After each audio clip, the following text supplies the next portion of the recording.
She's a good girl, girls around, loves Jesus and they're good too. She's a good girl, crazy about us, loves horses and a boyfriend too.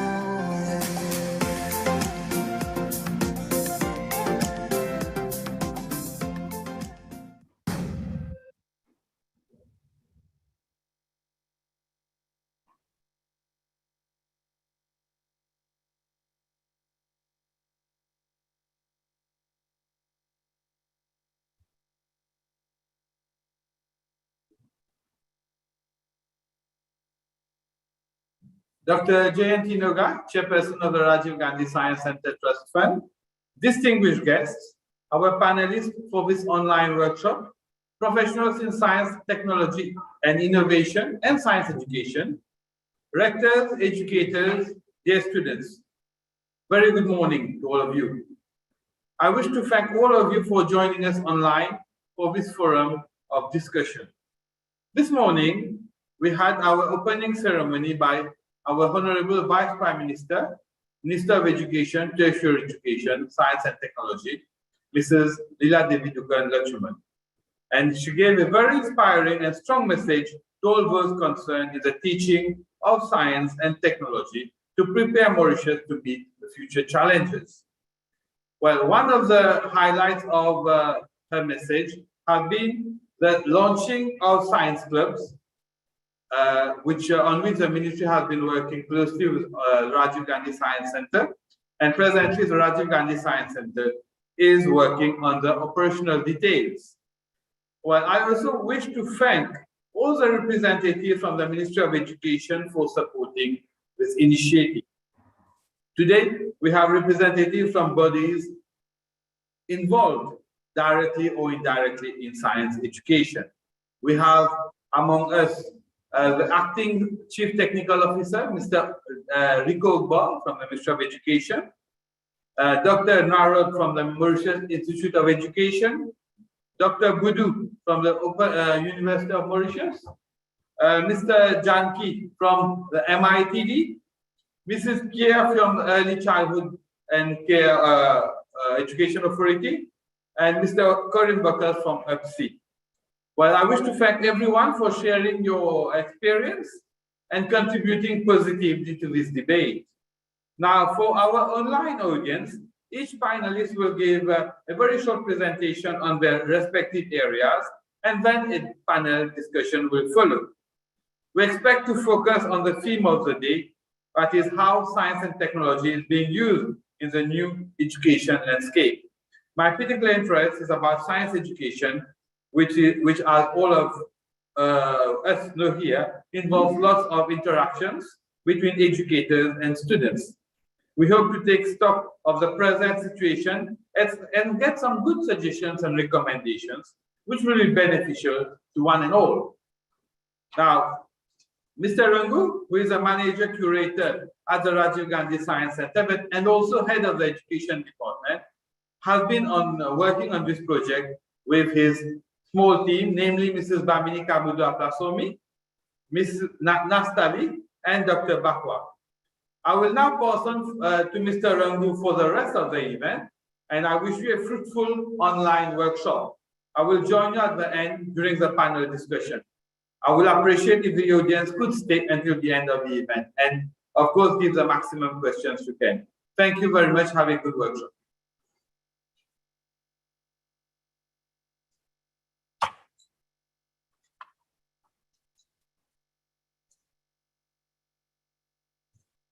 Thank you, Dr. Malu. Hello, everyone, and welcome to today's workshop on Rethinking Education in Post-COVID-19 Era, the role of science and technology. The advent of COVID-19 impacted every aspect of human life, including the education sector.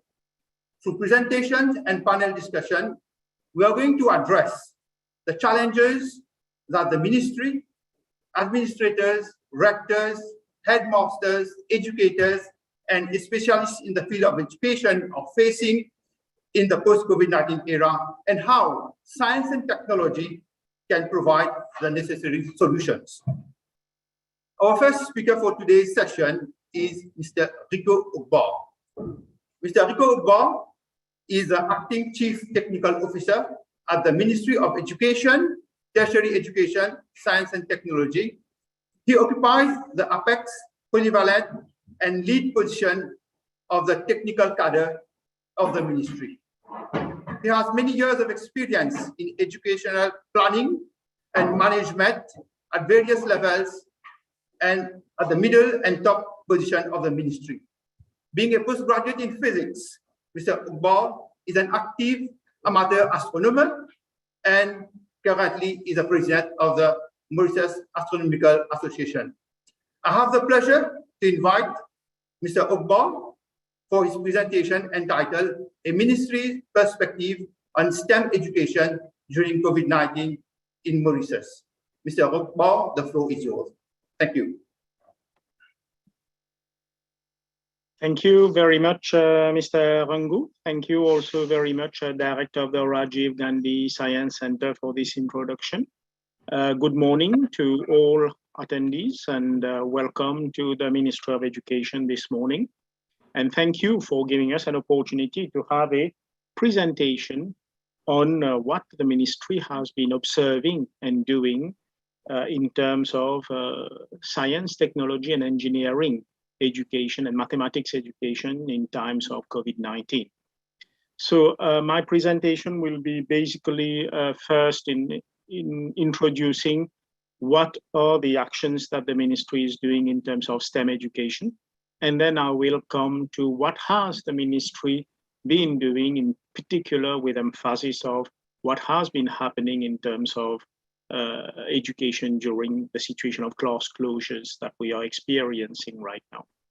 So to begin with, let me share my screen.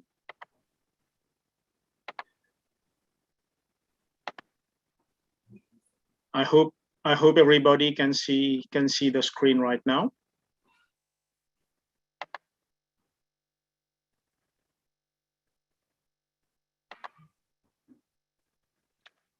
So in terms of the current status of science, technology, and engineering and mathematics education, at the level of the ministry, we have a spiral curriculum which has been set up with the support of the Mauritius Institute of Education, who I understand Dr. Narod will be intervening later on. We also have a reform agenda currently in process, which is the 9-year continuous basic education reforms. And we also have our local curricula up to grade 9, standardized curriculum under the NYCDE, and also standardized textbooks, which is very important. Science is done for an integrated approach at primary and then separated at secondary, a little bit still integrated in terms of cross-curriculum approach at the level of lower secondary, but thereafter is taught as separate subjects. Of course, in Mauritius, we do have good laboratories and workshops in our secondary schools. We must say that we have a good training framework with all educators having at least a degree in secondary education, with the vast majority also having in addition the PGC, the BEd, or the masters. And an increasing, what is good is also an increasing number of educators now have skills and qualifications in educational technologies, and this has been most helpful in the situation of COVID that we're experiencing right now. In addition to that, there are the extra and co-curricular activities. We have a directorate at the level of the ministry focusing on co and extracurricular activities. But in the field of science, we get a great help from the Rajiv Gandhi Science Center in terms of the competitions that they are organizing. And the good news is that this year, as the Honorable Minister has announced this morning, there will be an enhanced emphasis on science, on the setting up of science clubs. But all this cannot happen well if we don't have a good monitoring. First, as I said earlier, there is a good training system in place to educators through the MI in terms of workshops. There are also workshops which are organized with the Mauritius Examination Syndicate, the MES. This close monitoring is well put in place through the QAID, the Quality Assurance and Inspection Division of the Ministry, which carries out not only visits to schools, but equally importantly, carries out internal and external audits in schools to gauge systemic quality of teaching and learning. And they provide to the rectors of the schools and also to senior educators recommendations for improvement. And the school-wise, at the level of the school itself, the monitoring is done through the head of department and through the senior educator. But we want the secondary sector to be a good base to continue in science and technology applications beyond secondary. So there is an expanding array of opportunities to continue to study applied science beyond secondary, and also in new institutions have been set up, such as the ITETs. ITETs are the Institute for Technology Education and Technical Education, the polytechnics, and of course the university. But the important thing to note is that there is a growing offer and growing opportunities for now students to engage in applied sciences. These are going to be focusing on technology applications, IT, medical sector, nursing sector, but also engineering sectors. Now, let's come to the situation that we are experiencing right now. As at now, there is a situation of class closure in Mauritius in order to protect our students. And there is therefore a culture of learning through technology that is being implemented since the first lockdown of 2020. The learning opportunities that are being provided is through the MBC channels for the primary sector, but for the secondary sector, especially for the upper secondary sector, the classes are being held online. These are being held online via Teams logins, which have been provided, but also educators may use their own systems, such as, in addition to Teams, such as Google Classrooms and other platforms which exist. We encourage educators to use synergistic and well-integrated platforms such as Teams or Google Classrooms, because with these platforms, they are much more powerful in terms of sharing, in terms of security as well. The one problem that we have is practicals, but these are encouraged through simulations where available, and educators are having a growing access to open educational resources, OERs, and also to science demonstration websites and videos to complement their teaching and learning, for example, Han Academy, amongst others. Not to forget that there are challenges. The first challenge, as I have highlighted, is the issue of not having hands-on practicals. So the ministry is working closely at the moment on possibilities in order to have students getting back into practicals, but this is not yet the case. But so for the time being, there are no practicals which are being held, which is a missing element in terms of not only practicals, but also demos. The challenge of assessing students remotely, especially for summative purpose. Online assessment can take place for formative purposes, but it becomes more problematic in terms of summative purpose. Educators need to identify and develop skills to engage isolated learners, which is more at risk in terms of online teaching. Some subjects are more hands-on, such as chemistry and design and technology. And then also students may be experiencing internet challenges. And then in terms of engaging the student, it requires a skilled educator to go online and to be able to really, through a diversity of tools, make the student continue to be engaged in sciences. And therefore, we come to opportunities, and there are opportunities in terms of online learning, which is an opportunity first to have students who are more in terms of self-directed learning and control of learning time. We observe through feedback that we receive from our ministry systems that educators have learned to be more focused in lessons due to online mode. And I think on behalf of the ministry, we have to thank these educators who are with us today and all educators of science and technology in general for the efforts that they are making and that they have been giving and the support that they have been giving to be able to adapt through the opportunities that are being given in terms of online learning to the new learning mode of digital learning.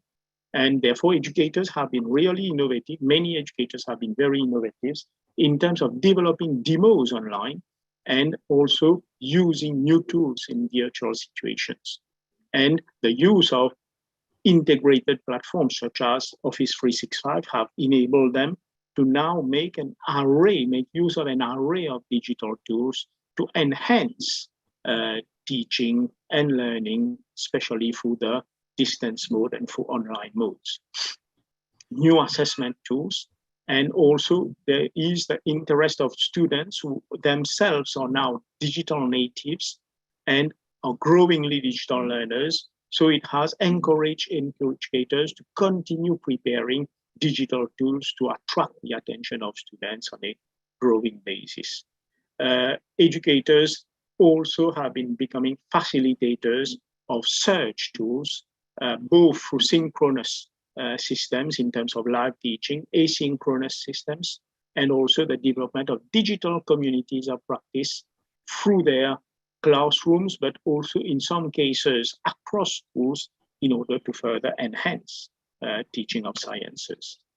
So the feedback that we receive at the ministry and from the analysis that we had at the ministry and observations and discussions that we had with inspectors and quality assurance officers and senior educators is that during class closures, many educators have been quite supportive, quite innovative in terms of adapting Bloom's taxonomy of learning to assessing students. And for knowledge, for instance, educators have been adapting themselves to the usual multiple choice questions, but also true-false, matching, short answer, fill in the gap, games, question and answers, but then moving on to comprehension level through more advanced tools such as simulations, animations, and tutorials, application of learning. And they explained to us, our quality assurance officers explained to us that they observed that many educators, when they went into science teaching in a situation of lockdown,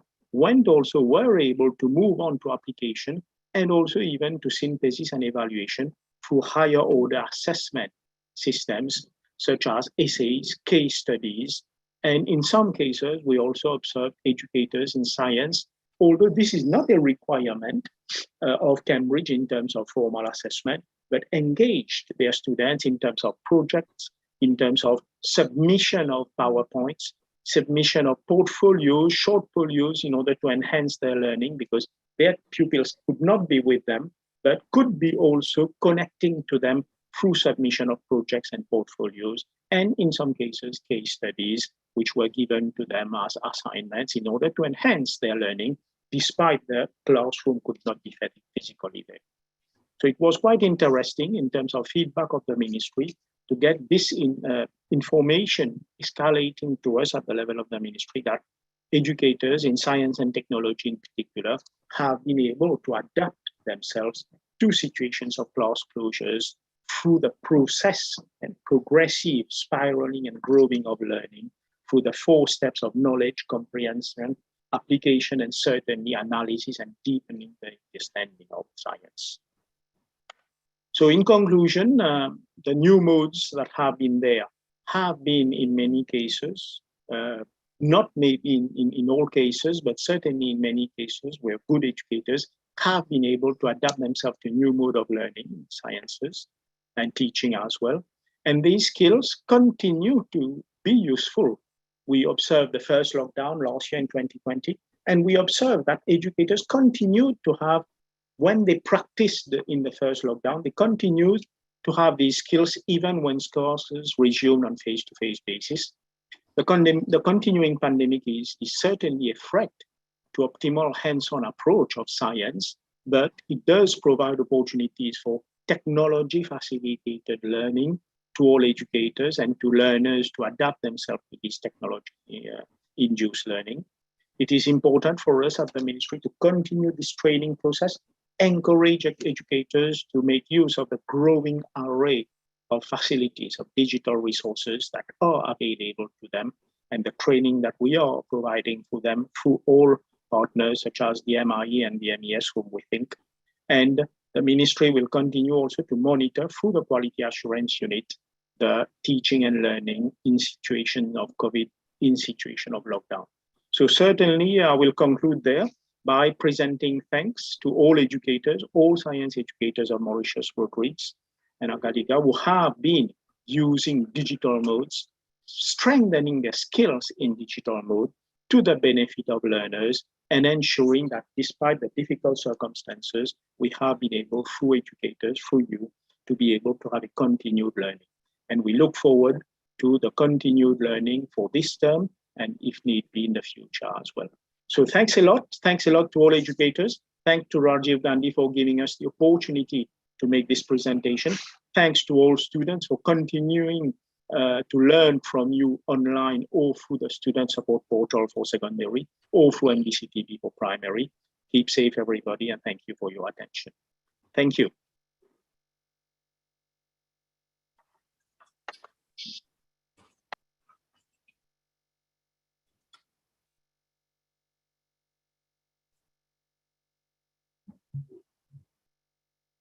Thank you, Mr. Rico Ugbar, for providing an insight of the current policies in science education and indicating how these policies are being implemented and also impacted in the time of the pandemic.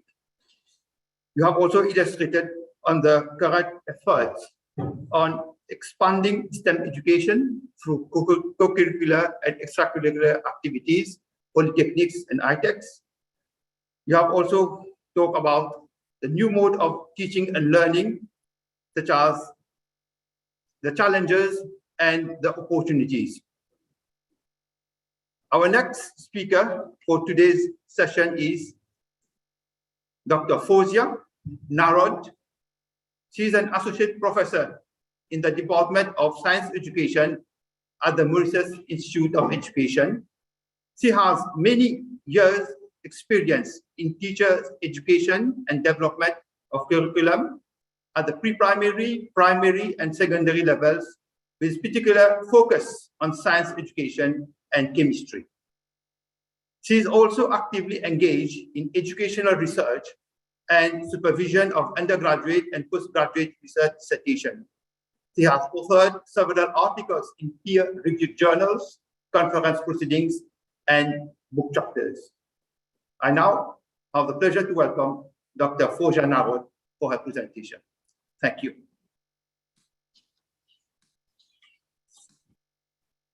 Yes, thank you, Mr. Rangu, Dr. Noga, Dr. Molu, Mr. Ugbar, and all panelists, teachers, rectors, and students, and all protocols observed. Good morning, very good morning. And before starting, I wish to thank the Rajiv Gandhi Science Center for having given us this opportunity to share experiences. And I think this will be very helpful for teachers who are working towards sustaining education for their learners. I will start my presentation. Before starting, I have also to thank Mr. Rico, who has set the tone for my presentation. Mr. Rico has talked about the situation in Mauritius, what are the current situation, but for me, what I have done, I have tried to see contemporary research which has been undertaken in terms of education in the COVID era. I think that will complement what Mr. Rico has said, because we will have an overview of what has been happening in other parts of the world. So I will start the presentation. Let me share my screen. I'll just put it on. Yes. So as you can see, the title of my presentation is Using Technology to Ensure Continuity of Education. Just move this. Yes, to ensure continuity of education during the COVID-19 lockdowns. Lessons learned about online remote teaching.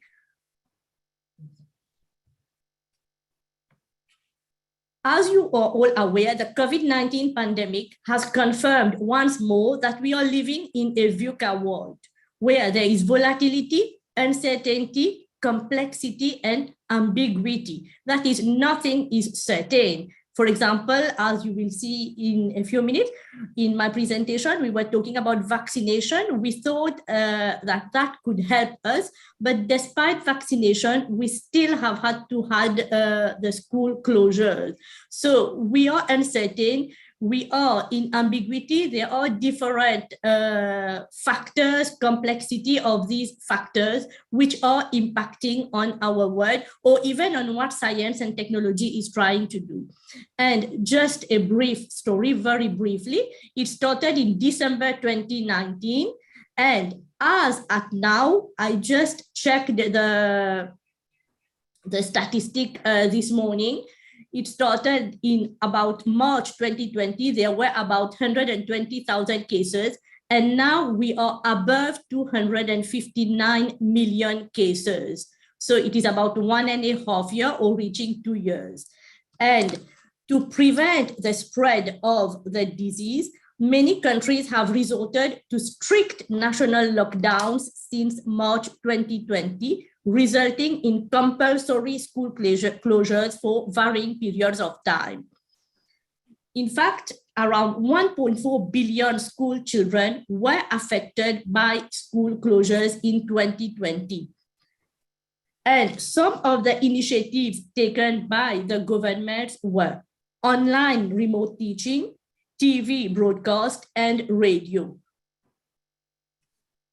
As you can see in March 23, 2020, you can see in this map where you can see where you have the dark blue color, you have countrywide school closures. And where it is pale blue, you have localized school closures. So it's almost the whole world was going into school closures. And this is another statistic also, which shows the rise of school closures, how it impacts on the number of students going out of school and therefore resorting to remote learning. And if we look at the case for Mauritius, as you are aware, we start with a full school closure in March 2020, and we have many educators and school staff who are there. So from there, we started in March 2020. And if we look at the cycle with full school opening, staggered schooling with increasing access, and then we are back to full school closure. And again, as I said, we are still in these uncertainties. And even now in 2021, about half the world's students are affected by the partial or full school closures. And also, I want to highlight that the term emergency remote teaching was used to refer to the rapid transition overnight from traditional face-to-face classroom teaching to remote teaching through use of technology. So basically, as I said earlier on, since that lockdown for continuing and sustaining education during school closures, there have been many research which have been carried by educational researchers in different parts of the world. Of course, I will not be able to go through in this short presentation, but I am only basing myself on 6 contemporary research carried out in 2020 and 2021. So in this one, it talks about the challenges encountered. Yes. I hope the sound is okay now. Yeah, the first one, and these challenges, it were viewed from the point of view of the teachers. But even though it was from the point of view of teachers, we could also have an insight on what is happening to students. So one of the challenge by educators was the difficulties to design and provide online learning and the lack of teachers training and support. And then regarding this same idea, they also mentioned that there were student barriers to participate in online learning. Some teachers also complained about the issue of personal data protection and also lack of time and personal barriers to engage in preparing online learning. So this one, it is a study which was carried out in Greece. But you will see that the challenges tend to repeat themselves in other parts of the world. One teacher said that online instruction requires too much time for preparation. This is another study which was carried out and also talking about the challenges. They talked about lack of proficient computer knowledge and skills for remote teaching, students' accesses and equity. So again, here we highlight about the idea of students' lack of technology and internet access. And then insufficient technical support for the teacher, students, and parents. And Mr. Rico has also talked about assessment of students' learning. So that was also reported in that international paper. And one challenge which was also reported was when there is remote teaching, there is lack of interactions, no face-to-face classroom interactions, which are sometimes very useful for effective learning. So for example, one participant mentioned about sharing use of technology device. You can have several students within one family, or you have one parent who is a teacher, so they need to share their technology and their internet access, which could impact on audio and video communication. So this, I will skip it. I have already talked about it. I will move to the next one. This one was feedback obtained from educators in Mauritius about their lack of preparedness for remote teaching. And some educators also highlighted that at that particular moment, they lacked some appropriate ICT tools.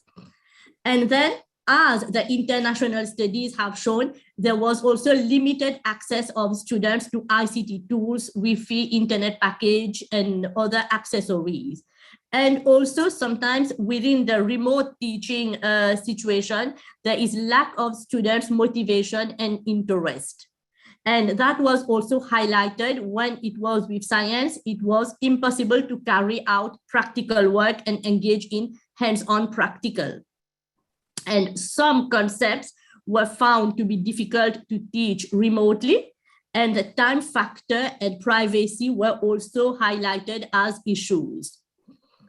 This is another paper which talks about the challenges. Again, I am not going to read all these, but my argument today is that the challenges that we are facing in Mauritius, this has also been reported in different parts of the world, in terms about technology, practical work, decreased interaction, but also there are opportunities in terms of creativity of teacher, and then encouraging learners to be more independent, and there is also no time constraint.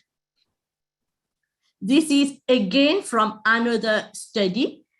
Toujours the argument is that most of the issues are same, whether we are teaching remotely in Mauritius or in other parts of the world. Some of the opportunities highlighted were flexibility for both teachers and students, reduced classroom management and disciplinary issues, and then opportunity for independent learning and accountability for students. One important point which comes out also is that remote learning can provide scope for more customization and differentiation for different types of learners. We also wish to highlight that despite all these challenges, educators did try to overcome the challenges. For example, educators were willing to cater for lessons of longer duration. They were able to use mobile technology to share notes. Very importantly, educators were willing to connect individually to give feedback and engage in one-to-one tutoring, which is very positive. Whenever there was absenteeism, they were also willing to contact school and students' parents. And about practical work, they focused on topics which required less practical work, and also they use videos and simulations as earlier highlighted by Mr. Ugbo. So to end up with, to conclude from what lessons we learn about using technology for online remote teaching, some possible recommendations are, before going to the recommendation, I think I again join with Mr. Ugbo to talk about the efforts and agency deployed by all educators to adapt to remote teaching, despite the fact that sometimes they were not fully prepared. So I think this we have to highlight it, that there was a force to ensure that continuity, and they engage in all professional learning to teach remotely. So as other recommendation, we have also found that there is a need for tailor-made training on using technology for online remote teaching. It should not be a one-off training, but regular and continuous training sessions and workshops to keep updated with educational resources and developments. And it would also it would be also interesting to offer these training online, because this will help educators to engage and experience remote learning and platforms themselves. They would be in a better position to support their learners. And we also need to talk about synchronous and asynchronous activities. So not everything should be during the synchronous activities. Teachers can also set tailor-made asynchronous activities for their different types of learners. I am not going to repeat what has already been said. I will go to my last slide about practical work. It has already been said. So in my next slide, I also talk about there is a need to have an online support system for educators. And I think there is an educator, if I'm not mistaken, Mrs. Rajkumar, who talked about communities of practice. So this is one recommendation. We can also set online communities of practice for educators to share their experiences and support their colleagues. It should not also be only national, it could be international, as I have said that we tend to have similar types of problems. There should also be very close collaboration between school administration, teachers, and parents. Of course, parents should be made aware of the importance and requirements for remote teaching so that they can support their children. Students to be provided with adequate ICT tools to engage in remote learning. And also, it could also consider free internet access to needy students, especially with regards to equity. Home environment should be conducive for remote learning. And just to end with the last line, since my presentation was based on several research papers internationally, so I think that I need to end with that. There is a need for international collaboration to develop the best practices for successful remote teaching and learning through use of technology. I thank you for your attention, and these are my references. Thank you, Mr. Rangu, and all of you for your attention.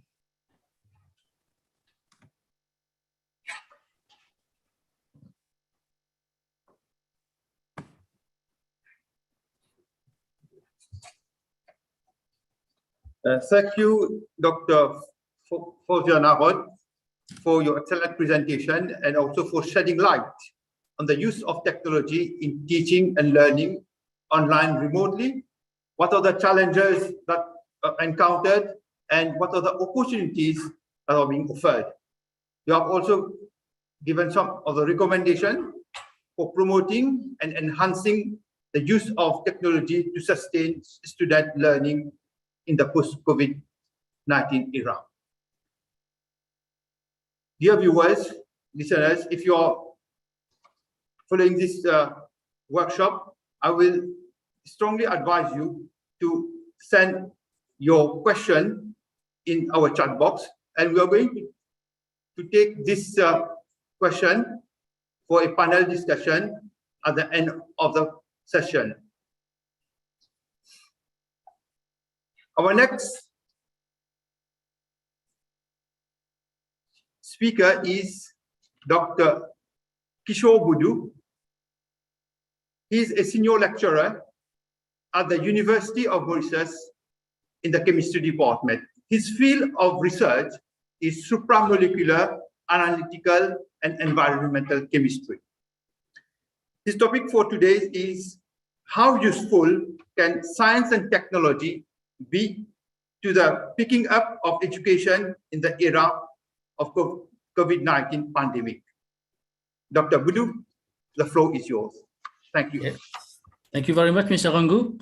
And let me first of all welcome everybody for this online workshop. And I would like to thank Rajiv Gandhi Science Center for taking the initiative of coming up with this very important online workshop to do with how can we deal with, like, in a way, getting the importance back to education as it is after we face the COVID-19. Okay, so I'm just going to do the, I'm going to upload my presentation here.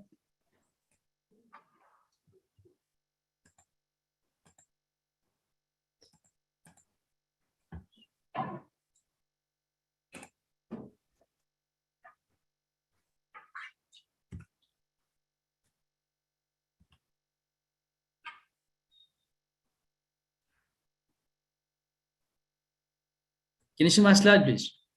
Can everybody see my slides?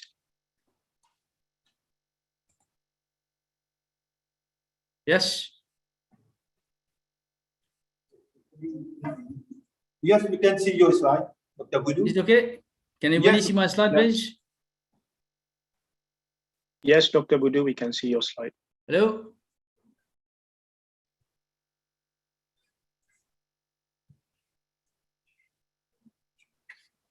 Anybody there? Can you see my slides, please? Yes, Dr. Budu, okay? we can see your slide. Yes, you can proceed. Sorry.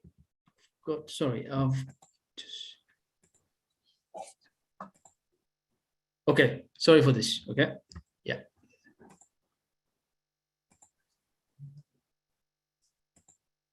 Okay. When you look at the title of my talk, it's simply how useful can science and technology be to the picking up of education in this era of COVID-19 pandemic. So here I've got a slightly different approach in which, despite having the pandemic that we're facing ahead, but I think it's a golden opportunity to see how can we improve the education system, okay? So I've come up with, let's say, about 2 schools of thought to do with OECD countries and UNESCO.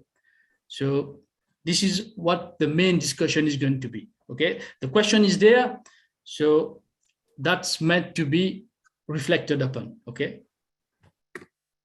So as an overview, we know that the pandemic has forced a massive shift away from learning and teaching in traditional settings with physical interactions. This we're all aware of, okay? Therefore, we've got a major problem for children living in poverty worldwide, okay? So they will rely heavily on the physical setting of their schools, where they would get the education materials, guidance, and sometimes the only decent meal of the day, okay?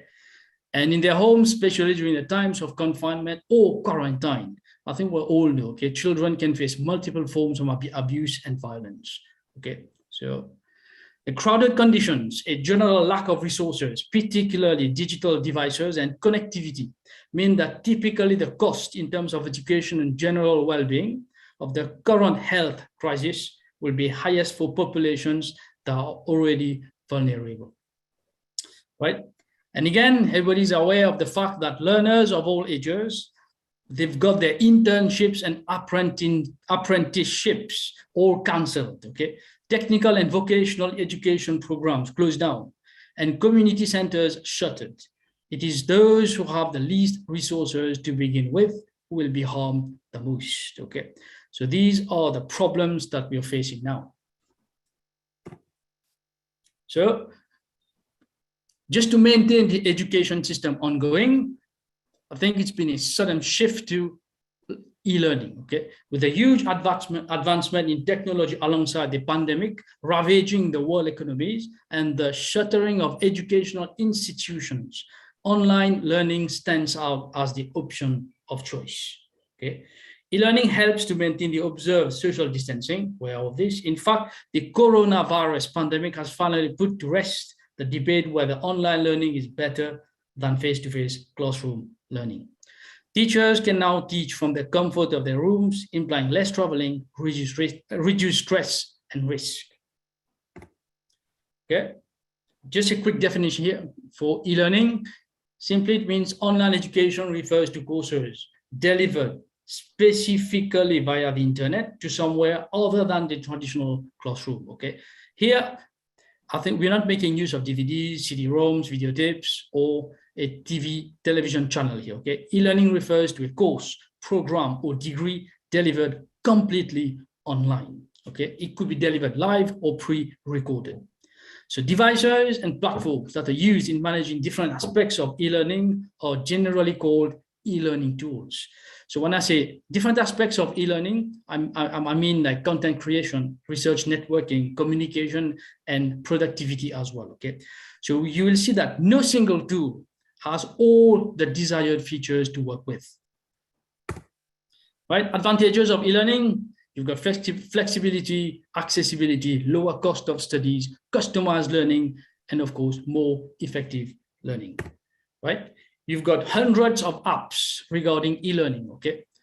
So most of them are created with the purpose of giving some autonomy to students, improve administration, learning processes, foster collaborative learning, facilitate teacher-learner relationship, and make the most convenience on learning, okay? Provide platforms and resources to help parents, teachers, administrators, okay, and students to receive care and communicate during lockdown periods, okay?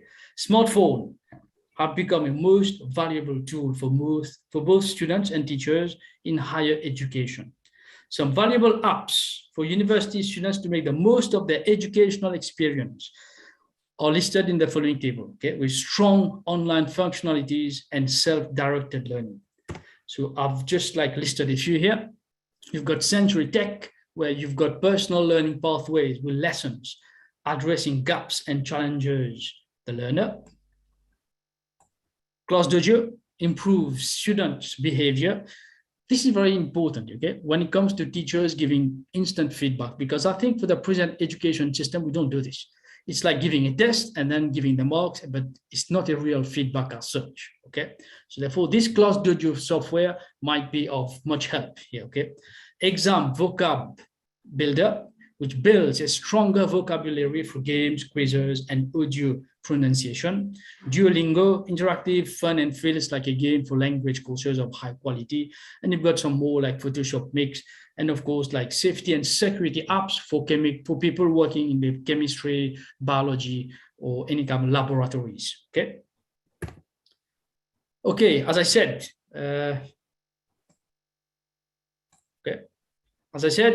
I came up with two schools of thought to do with OECD, like Organization for Economic Cooperation and Development. They've come up with 4 scenarios in a way to build up the educational system. And of course, I've come across UNESCO, where they mentioned 9 actions. And I think briefly, Dr. Narod has mentioned these actions, okay? And we are just going to see them in detail. Right, sorry for this.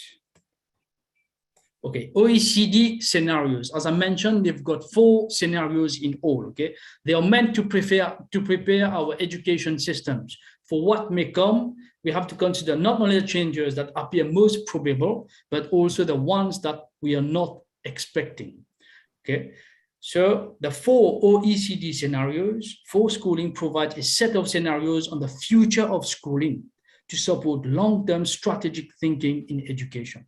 And you can view these 4 scenarios if you consider the document online to do with Back to the Future of Education, okay, where you've got these 4 OECD scenarios for schooling.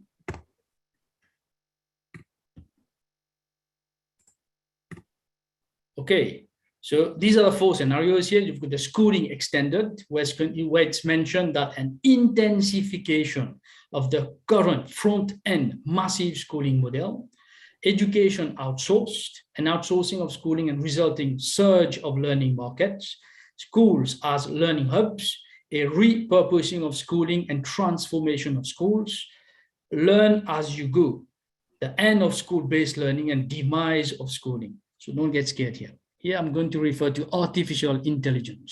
Okay. Right, briefly speaking, I've got this chart here to do with scenario 1, where the goals and functions are participation in formal education continues to expand. Okay, you've got academic certificates still there, continue to be the main passports to economic and social success. The curriculum rises to the fore, so this is the same as what we're dealing up to now, with countries operating a common curriculum and assessment tools. So here we're looking for kind of quality control. Okay.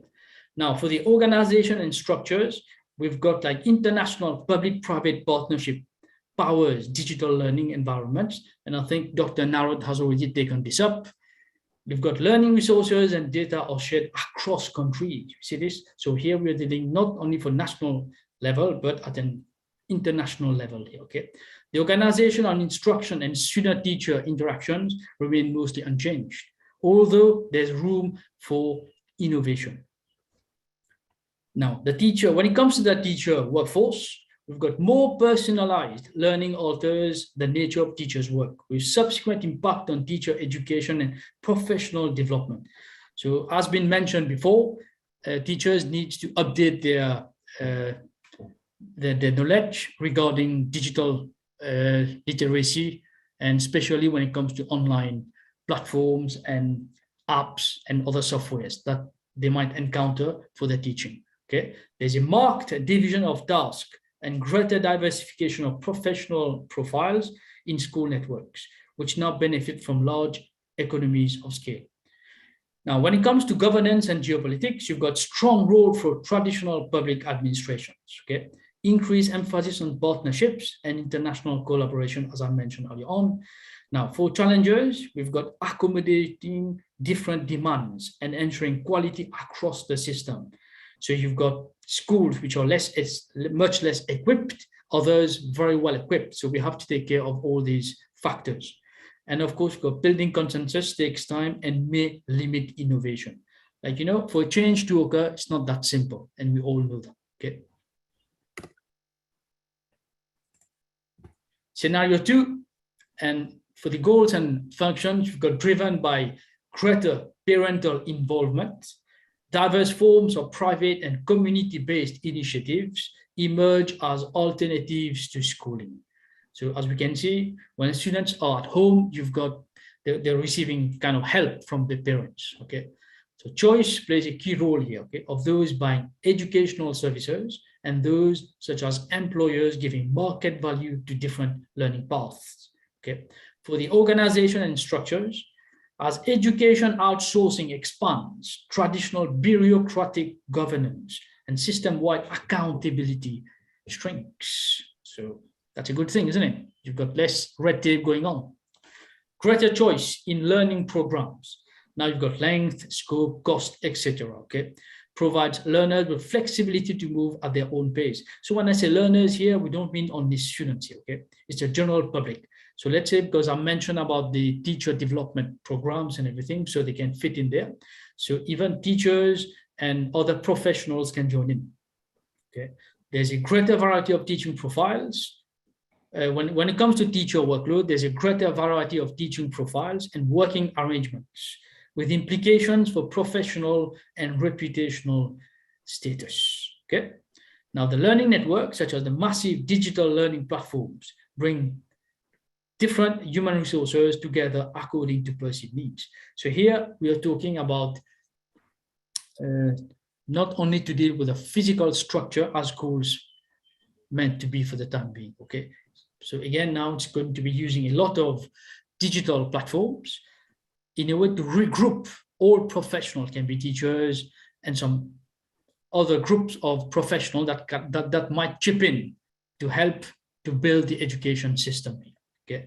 Now, for the governance and geopolitics, you've got greater reliance on societal self-organization. As you can see, parents are very important in this issue here. Okay, schooling systems as players in a wider market to do local, national, international.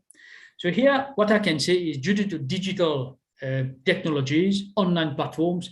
So in a way, the world is like becoming a global, I won't say village as such, but it's like it's becoming more and more easy to access anywhere around the world. Okay. And for challenges, for public authorities, we've got setting ground rules, ensuring access and quality and compensating for the market failures, competing with other providers and facilitating information flows. Okay. For scenario 3, you've got goals and, as I said, these are scenarios, okay, which are being proposed by OECDs. So they want to think ahead, what would be the best scenario to come up with the best efficient education system here, okay? For the goals and functions, we've got the schools retain most of the functions, but new forms of competence like cognition systems liberate them from pressures of credentialism. Okay, here, what I mean here, they can engage themselves in building their own knowledge, like gaining more knowledge, like following some more online courses, like professional development, okay? Systems are no longer based on uniformity, but local actors develop their own initiatives to realize the values they consider important. So here, the teachers have to be well-equipped and to take, and to see to it that that direction that they want their students to follow is a very high quality. Okay, for the organization and structures, okay, you've got experimentation and diversity of pedagogies are the norm here.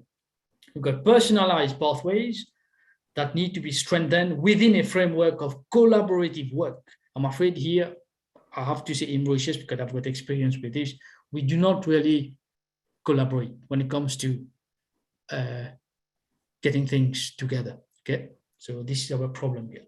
So activities are planned in the context of broader learning ecosystems, mapping opportunities across an interconnected network of educational spaces. Okay. Now, for the teacher workforce, you've got teachers which needs to be knowledgeable. Networking has to be done among teachers with diverse individual and institutional players. So it's not at this level of, let's say, primary, secondary or tertiary. It's like at all levels, the education, just to get the best out of the educational system, okay, where you can have a variety of skills and expertise being built upon. Strong partnerships leverage the resources of external institutions. Okay, as I said, international collaboration is very, very important. And look at this, we can involve even the museums, libraries, residential centers, technological hubs, and more, where we can gain more and more knowledge. It's not like just to deal with knowledge that we had like 100 years ago, okay? So this is what's been based upon, all these scenarios, okay? Now for the governance and geopolitics, you've got strong focus on decision-making at the local level. That's true, okay? Now self-organizing units in diverse partnerships. This is very, very important. Now, when it comes to challenges for public authorities, you've got diverse interest and power dynamics, tensions between local and system-wide goals. So it depends how fast you can achieve your objectives. This is the problem here. An extensive inequality, as I said, is to do with to what extent you can have recourse to the digital platforms and, in fact, for the online learning, okay? And the last scenario is to do with the learn as you go, where you've got the goals and functions being digitalization has made it possible to assess and certify knowledge, skills, and attitudes in a deep and almost instantaneous manner. Okay. Okay, learning opportunities are widely available for free, making the decline of established curriculum structures and dismantling of the school system. I think I'm afraid to say, because with time, even European countries, they begin to realize the educational system needs to be changed. We cannot just keep building up on like topics and materials we have like of very like outdated, I have to say. You need to build on knowledge, skills, and attitudes now, okay, for a better educational system. And here I'm just talking about being robots, like artificial intelligence being employed in the schooling system, okay?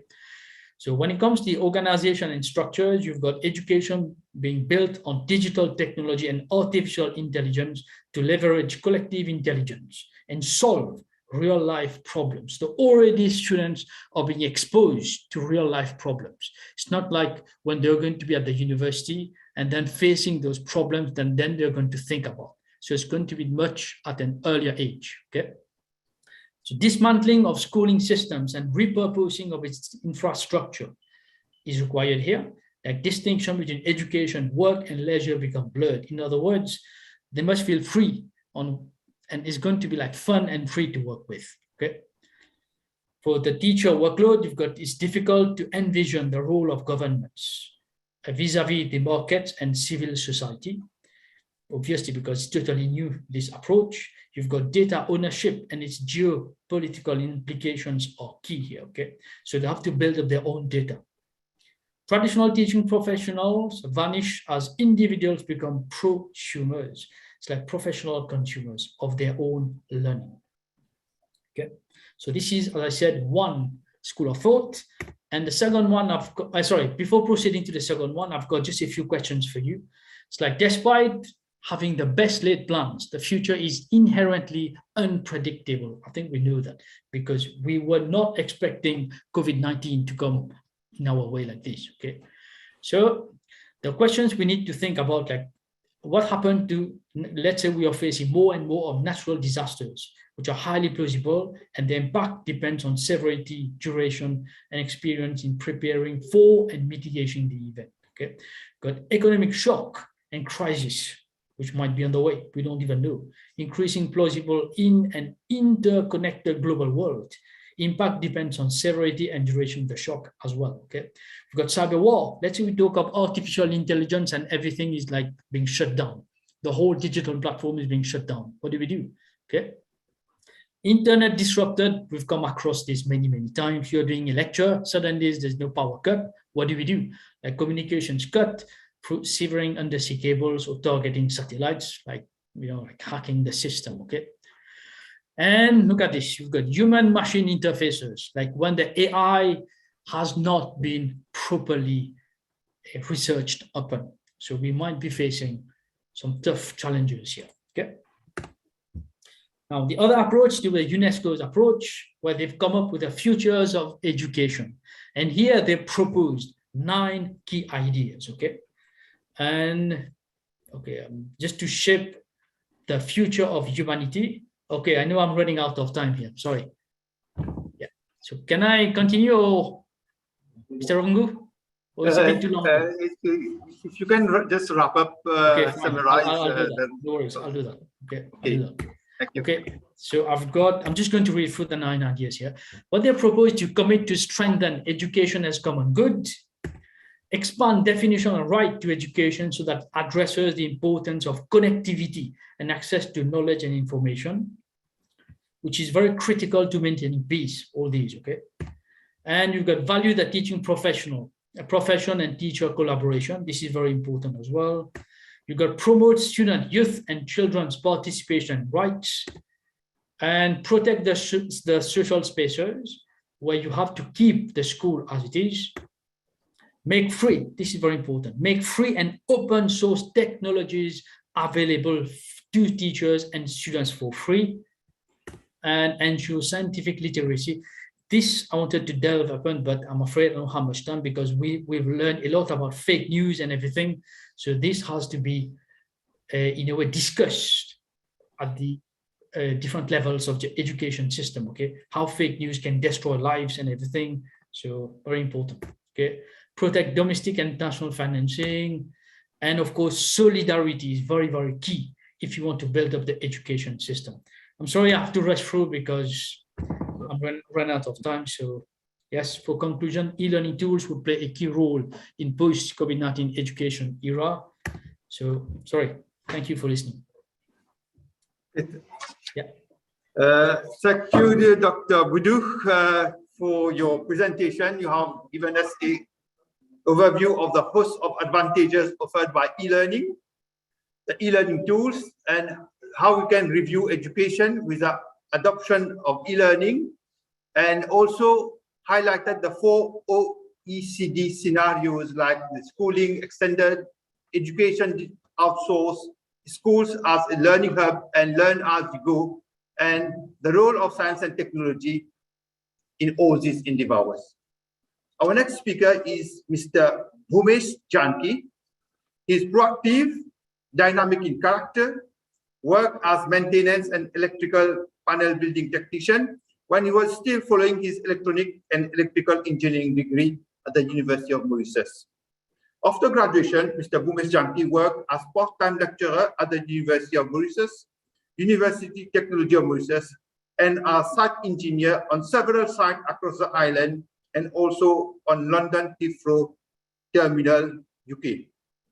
Bhumesh Janki is now working as acting coordinator at the Mauritius Institute of Training and Development and is head of the engineering department, coordinating courses in the field of electrical, mechanical, and civil engineering.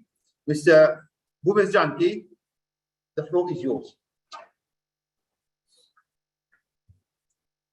Thank you, Mr. Andrew.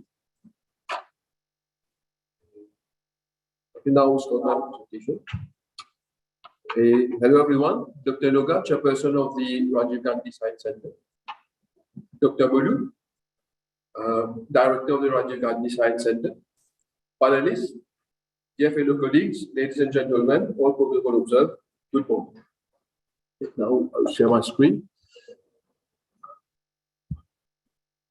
Okay. Okay, good.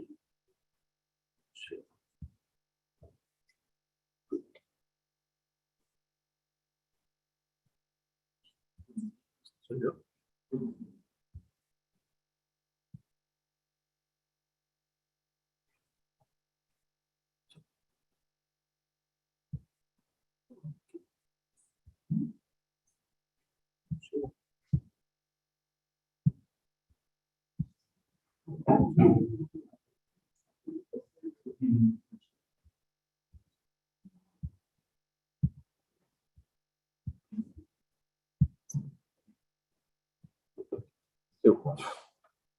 Okay, good.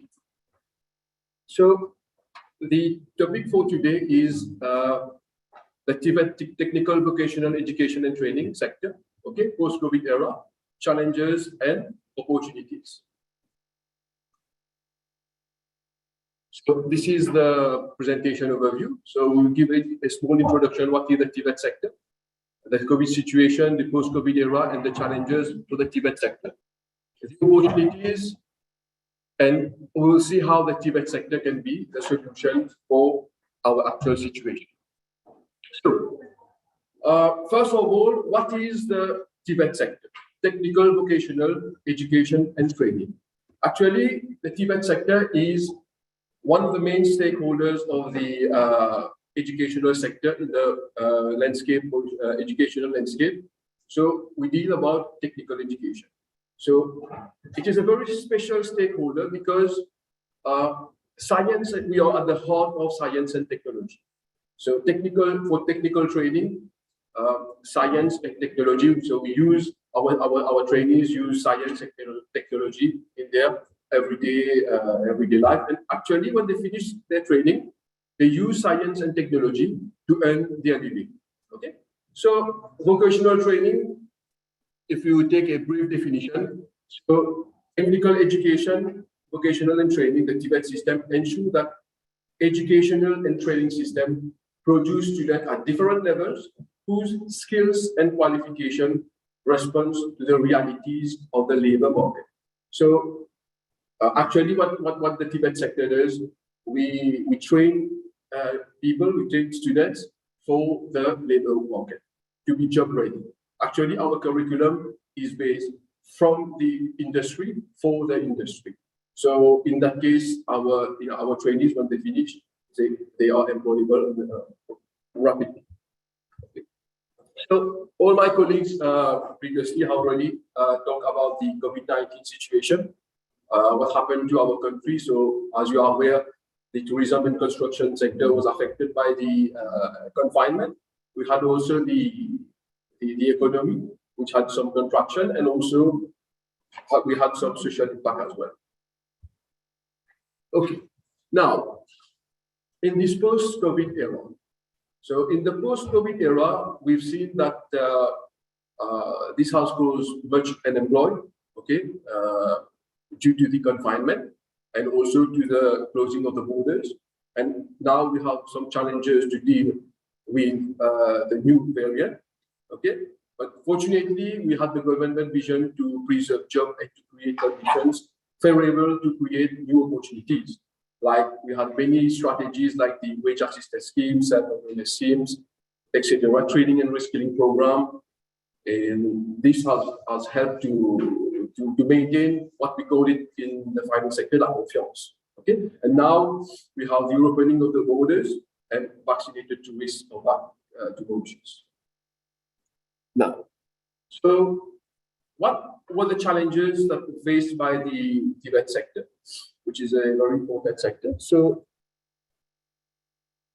the online training. So if you take, we had many challenges. One of them were online training because the nature of our system, our sector, is to import practical training.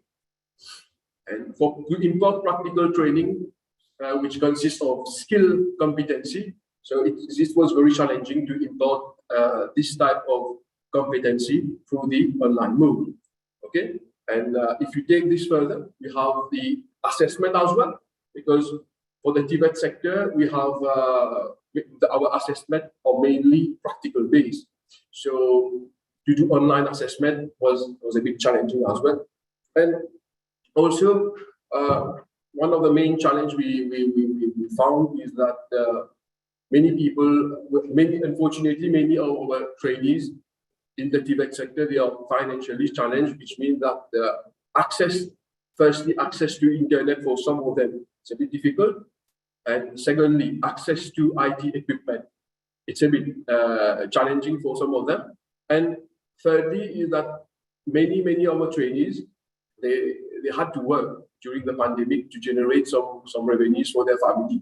So even if they had the facility, their IT connectivity, etc., so they find it at that time, it is more important for them to go and work and generate revenue for their family.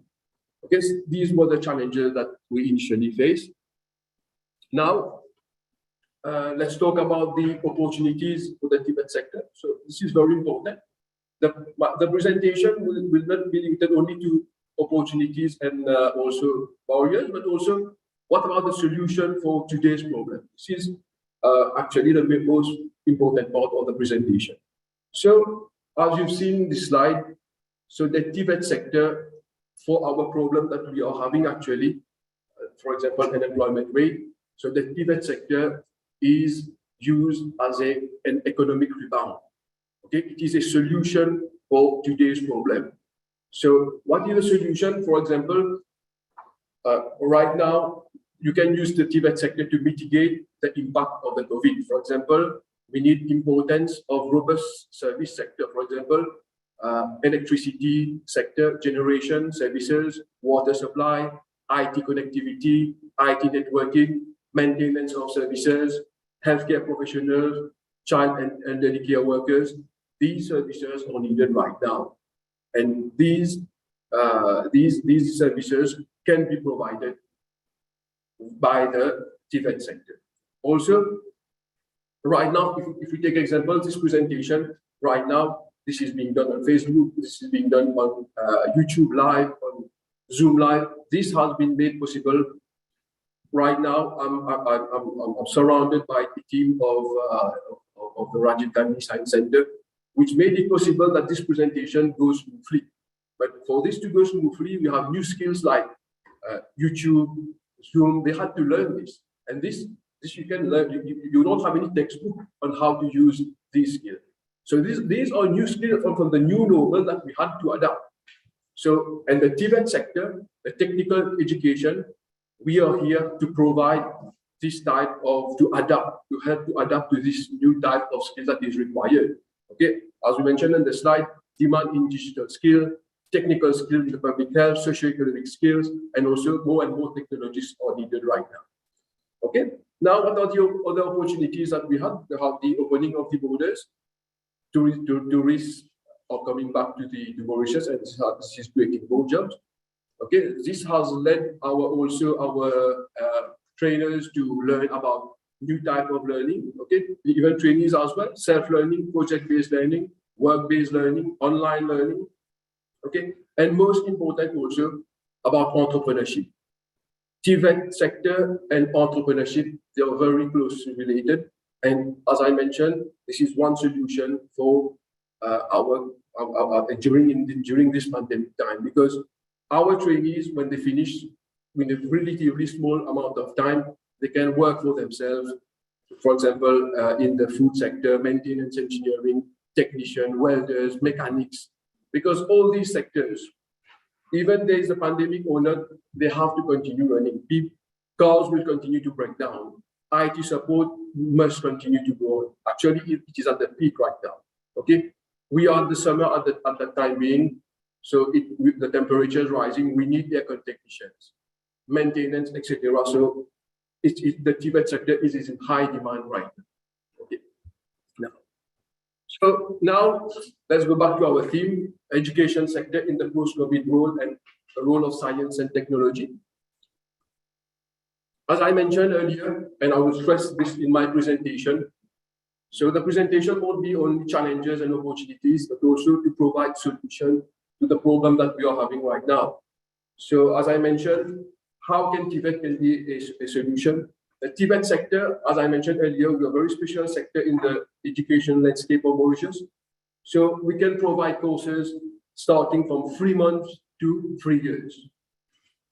So, and we have many modes of training: full-time mode, part-time mode, blended mode, hybrid mode, apprenticeship mode, and to a range of skills and participants as well. So this is a very good advantage, because we are able to provide professionals in a relatively small amount of time that are being employable on the very first outset. Okay, so the role of science technology, secondly, is in high-tech equipment in school, just to make students interested about science and technology. Okay, TVET also, technical education, science and technology technical education should be considered as a mainstream. But in Mauritius, science and TVET education, unfortunately, we have many people dropping out from the mainstream and then entering the technical sector. Actually, the technical sector should be considered as a main option. Okay, and I already talked about entrepreneurship as well. Science and technology is closely related to entrepreneurship. We have welders, electricians. They use science and technology every day for their personal living, for their own living, by using multimeters, meters, tools. They apply all these technology and science in their everyday life and to earn their living as well. Okay, so if we continue the role of science and technology, we can use science and technology to modernize training facilities and equipment for the trainees, for the student at large. Promotion of science and technology in primary, pre-primary school. One thing which is very important, la valorisation des métiers. So how do you get people to get interested in doing technicians and welders, IT technician, electrician, building technician, etc. So there should be some valuation of the trade itself. Okay, students should be willing to get into those trades. La valorisation des métiers. We have also another challenge which we are facing is green economy. We have the Ministry of Energy, the CEB, which are opening many schemes for installation of photovoltaic, charging our vehicle through green economy. So this is an important part where science and technology can play. Innovation in terms of teaching method and classroom, and also science technology can be used to provide a resilient training system at large. Okay. So just to conclude, I'll show you some pictures, some live pictures of our trainees during the pandemic period. They are still working and being trained.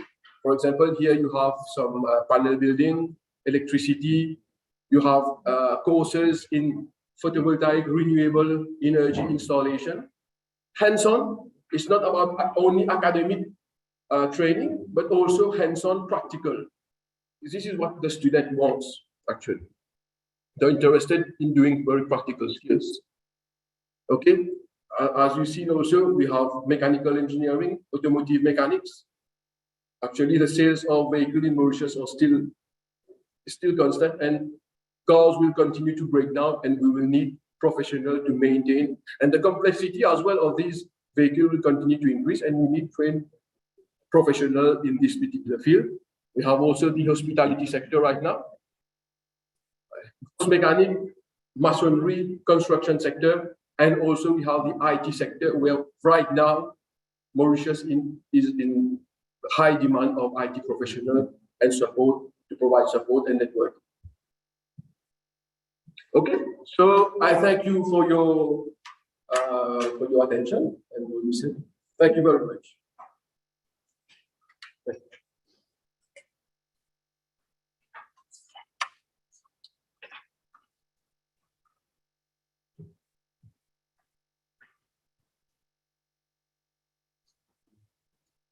Thank you, Mr. Bhumesh Janki, for your excellent presentation of the Tibet sector, which we know that it is a very important sector in the Mauritian landscape.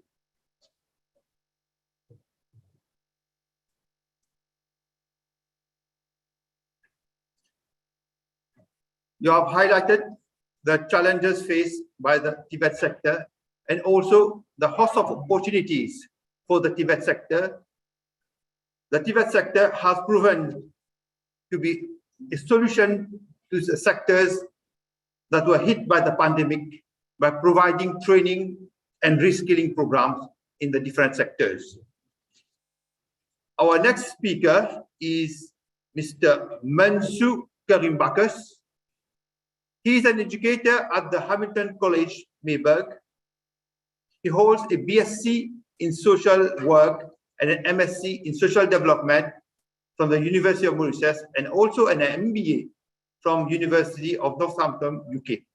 He is very active in the field of education and militates as a trade unionist for the Union of Private Secondary Education Employees since 2005. Very vocal in industrial relation activism, he currently serves as a vice president of the union. Mr. Karimbakas, we have the pleasure to invite you for your presentation, Re-engineering the Teaching and Learning Method through Science and Technology in this COVID-19 era. The floor is yours. Thank you, Mr. Rangu. Yes, hello everybody and colleagues panelists.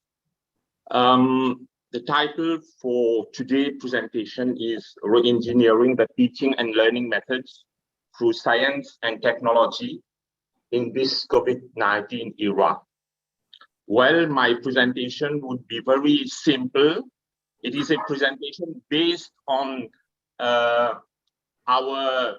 what we learned during the lockdown, the experiences learned, and it is not a presentation based on empirical evidences like Dr. Narod and Dr. Boudou presented, but there are a lot of issues that have already been told in the previous presentations or present here.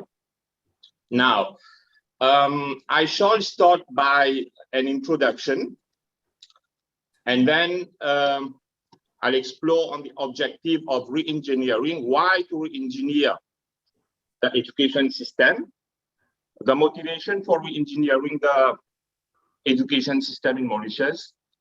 The changing educational needs as the new normality is in place now, the necessity for alternative teaching and learning opportunities, of course, extensive availability of digital technology, and the potential of enhancing performance both for learners and providers of educational activities, and we'll end up with some recommendations.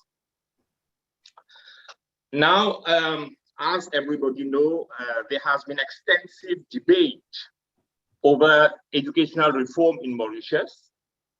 Although we have the reform in place, there has been, I believe, no exploration outside the traditional methods of teaching and learning. The outbreak of COVID-19 pandemic has upset the global outlook in all spheres of life. The schooling systems experienced lots of drawbacks. The school calendar has been modified, program of studies deloaded, and examinations rescheduled. Therefore, now we need for a paradigm shift in the way education is being disseminated in Mauritius. It is time to reflect over the traditional methods in providing education and to adapt a system of remote online teaching and learning process through science and technology. In doing so, we need to ensure that certain category of slow learners are not left behind. This is a call for re-engineering of teaching and learning process, a blend of hybrid, that is a classical direct contact classroom settings, and remote teaching and learning through technology. Coronavirus has also resulted in children being out of the classroom for a sustained period of time. The distinct rise of e-learning undertaken remotely through the use of technology in this new educational setup has become more than important today. So I believe that re-engineering of the education system will virtually benefit educational institutions, program of studies, the way teaching and learning process takes place. Next slide, please. Now, the objective of re-engineering the education system is to enhance both the effectiveness and efficiency of various educational activities. Effectiveness for both the learners, the learning and teaching component of educational activity may be demonstrated by the ability of the learner to perform tasks required, and also the providers of the educational activity to perform in a better way. The efficiency, I believe the objective of enhanced efficiency will be achieved through desired learning outcomes. Now we have to, I'm talking about outcomes, not outputs, because seldom, usually we are in conflict. What is an outcome and what is the output? So we have to be sure about the learning outcomes that we desire in the new educational setup. Next slide, please.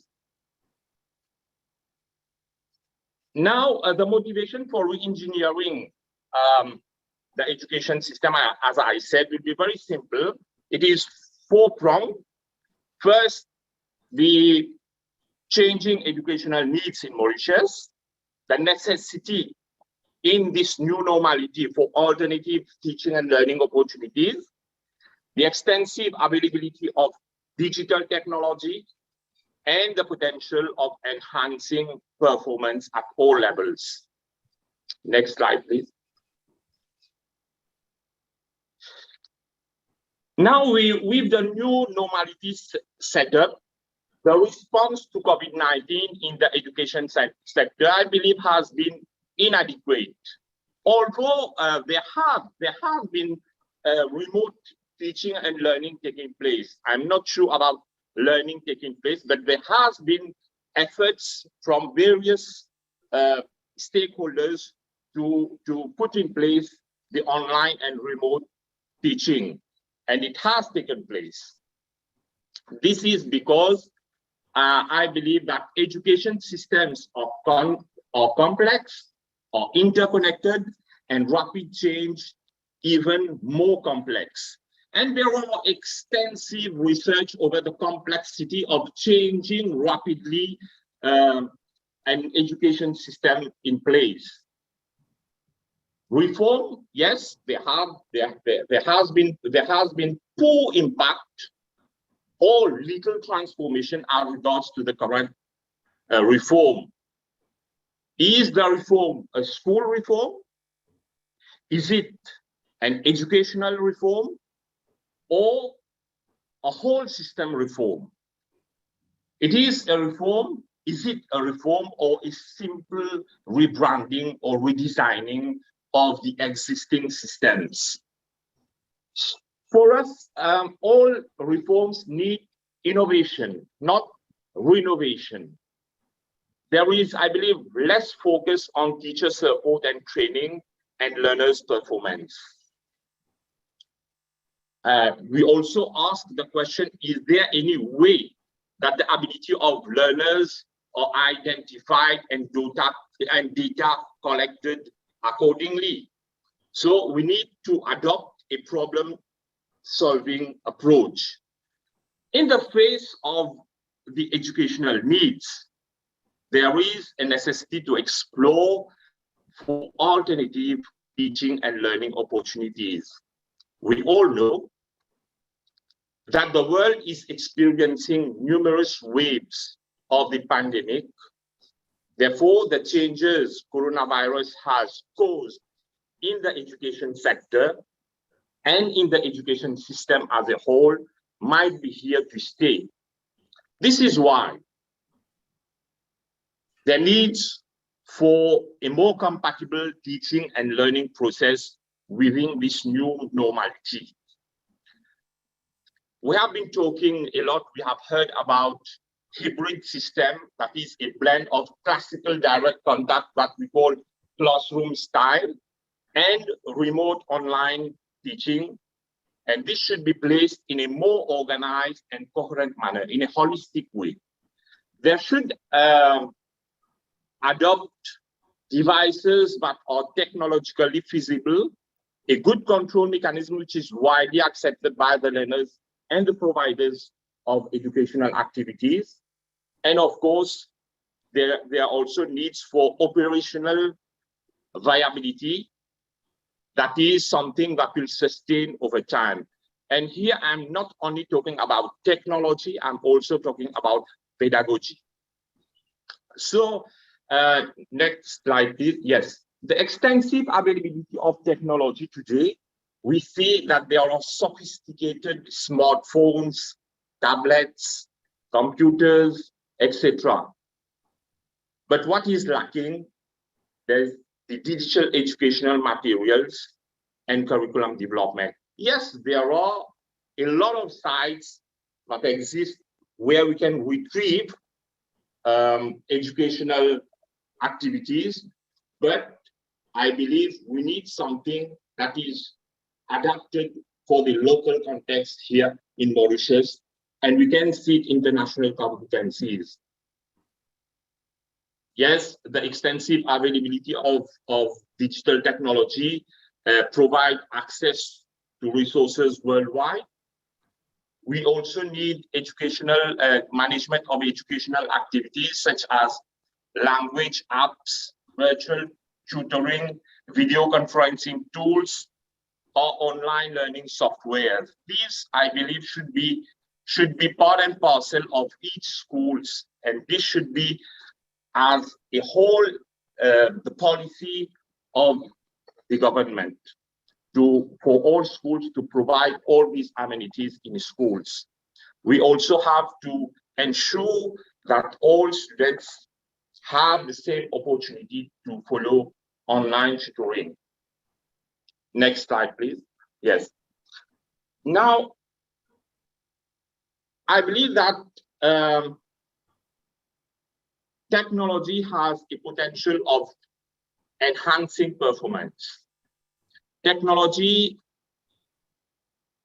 in fact, enhance the performance for both the learners and the providers of educational activities, that is, the educators, with the right design and implementation of digital learning activities, digital curriculum, and digital pedagogy. While there is a belief that unplanned and rapid resort to online learning with no training, insufficient broadband, little preparation will result in poor user experience that is unconducive to sustain educational development. But I'm optimistic that a hybrid model of education will emerge, and we will ultimately develop into an integral component of the education, of the school education system in Mauritius. We also need to establish educational principles and capabilities of state-of-art technology, that is the highest level of general development as a device or technique. There needs also for interactive educational information management, because with information, we've seen that students, they do follow, but at some point in time, they put their video off, they mute their phone, they are online, but they are not here. So we have to develop some kind of management that include software, database, custom design to improve the efficiency and security of the digital educational platform. I believe there should be a holistic, tailor-made educational digital platform in the new educational setting. Now of course, we have challenges. We have challenges. Some students do not have reliable internet access, or they simply struggle to participate in the digital learning technology. This gap should be identified and addressed by the government. I think Dr. Narod highlighted on different challenges in an empirical way. I think Dr. Budu also talked lengthily on that. And I will end with some recommendation.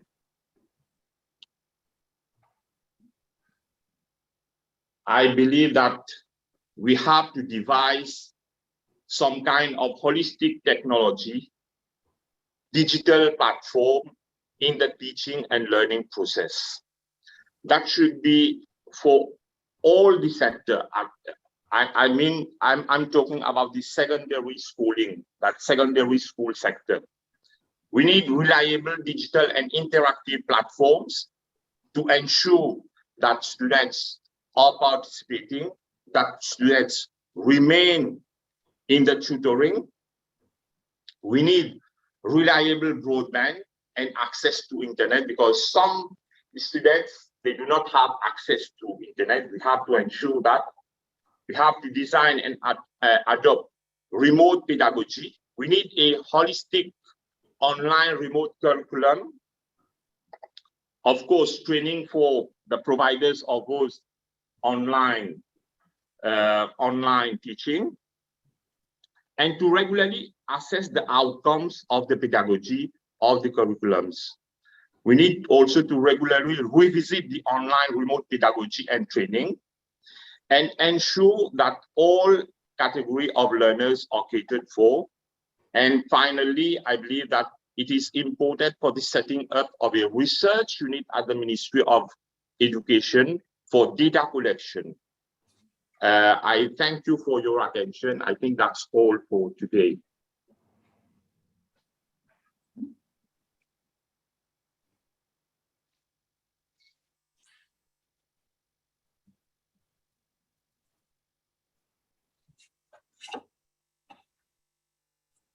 Thank you, Mr. Karim Bakas, for highlighting some of the strategies to meet the challenges faced by the educators.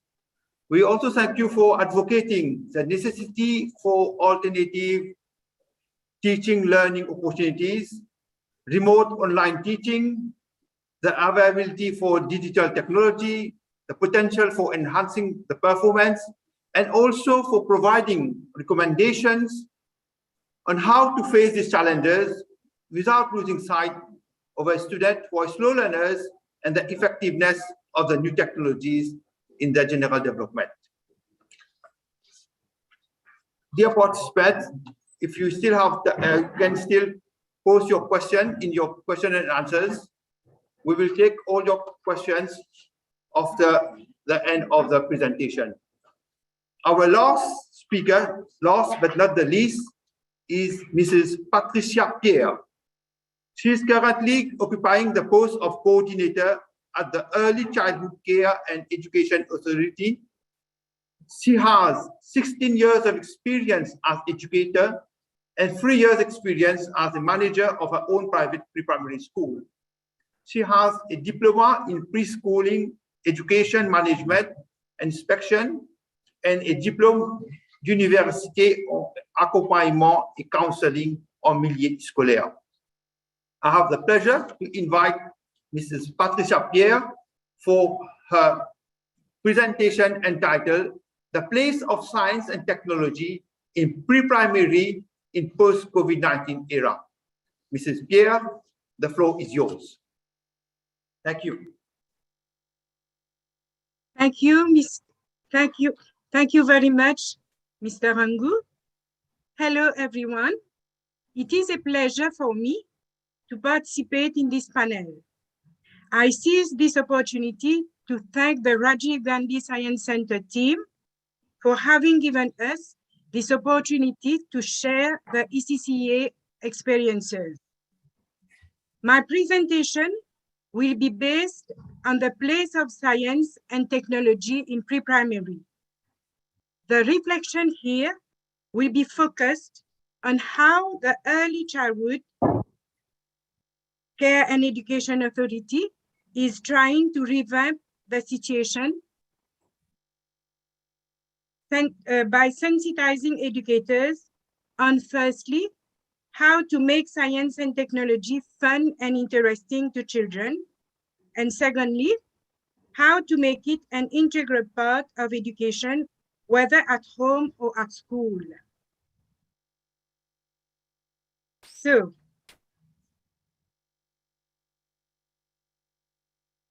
the unexpected surge in the COVID-19 pandemic in Mauritius and all around the world has impacted on education in an unprecedented way in the education history, and the pre-primary education is of no exception. It is a fact that most children, overall those coming from vulnerable families, have been affected in the disruption of the education.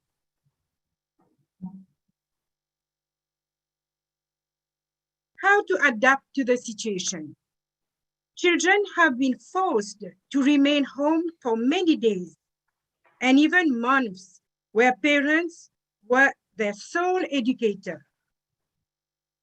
Many parents did not know what to do, leaving them with a sense of helplessness in regard to supporting their child's education at home. Schools and educators, on the other side, were also taken short to respond to this unprecedented situation. Thanks to technology, many educators have been able to reach out both parents and children during lockdown using Zoom and WhatsApp. Some educators have even produced small videos recordings to continue teaching and learning in a remote manner. However, the sense of unpreparedness was felt unanimously, showing the urgent need to rethink about the way teaching and learning can take place and the prominent role that science and technology should have at preschool in this post-COVID-19 era.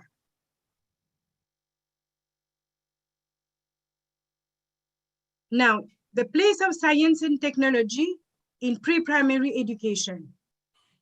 To allow continuity of school program during closure of schools, the focus should be laid on free access, building resilient children, adopt new models of teaching and learning, integrate technology in preschool program. Building resilience.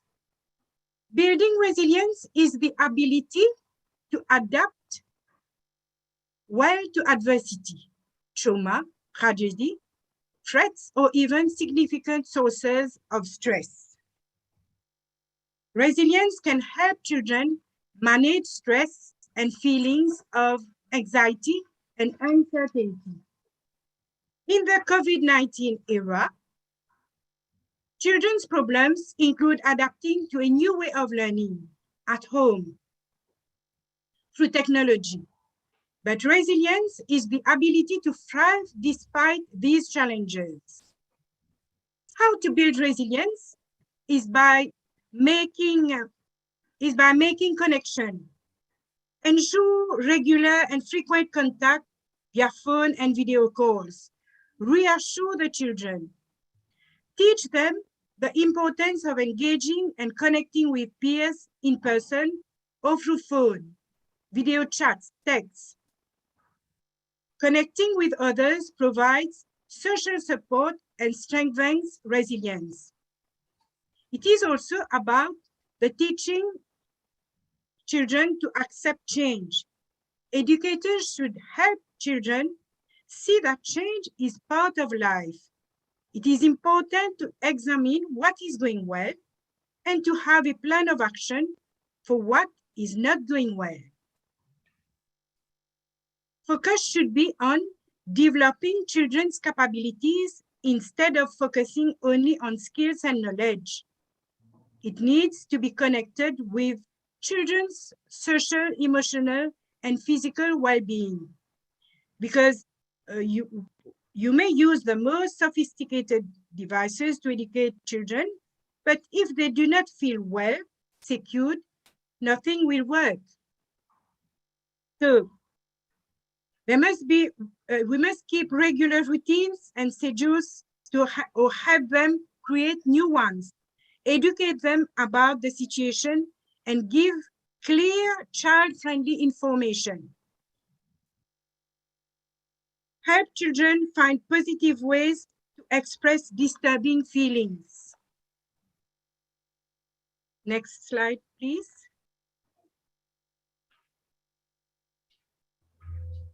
So it is challenging, but educators understand the dilemma. With collaborative parents, new models of teaching, learning are being adopted. Models are child-centered, inquiry-based, and authentic and purposeful. The situation has changed. Home is now an exploration space for children. Educators teach children through online teaching and in parallel, meet parents and hand over worksheets, teaching aids, and give explanations about how to deliver to children. Parents implement instructions, children participate, and parents return the worksheets back to educators for evaluation. ECCA has provided tablets and training to educators so as to help them to cope with the actual situation. Next slide, please.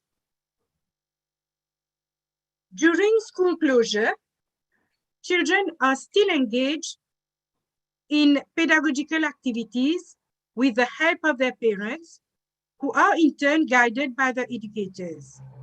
Children will have the opportunity to make use of digital devices, and at the same time, there will be creation of a positive and harmonious family bonding.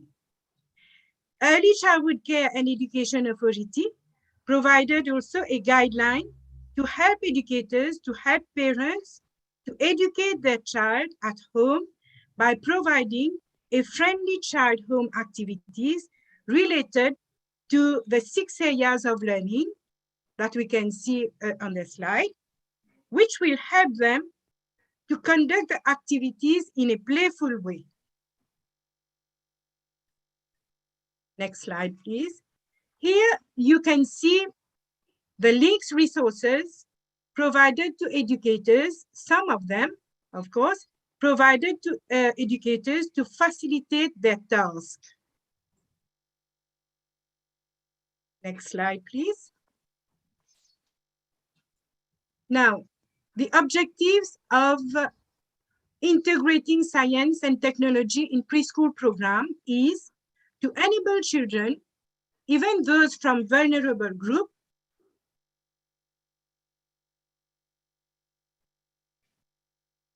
to continue to learn wherever they are, to equip educators, children, with technological skills to enable them to adapt to the new teaching learning strategies, to enable educators to use different technological devices, depending, of course, upon facilities accessible to parents, children, and to educators themselves.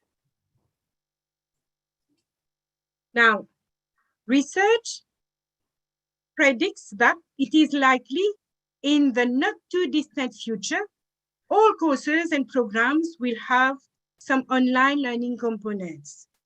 The underlying theory of the online teaching program in the preschool is simple. If children are well prepared and are used to learn through online teaching since the early age, they will become resilient children who will be able to adapt with new challenging way of learning confronted to them. Next slide, please. So, we have to continue. To conclude, when rethinking education in the post-COVID era, in pre-primary education, science and technology need to take a prominent role as from the pre-primary sector in order to respond to the need of the future digital generation and adapt to the new normal. That's why ECCA solicits your support to help us to empower our educators. Next slide. We thank you for your partnership with us in this endeavor and look forward for your helping hand in the coming days. Thank you for your kind attention.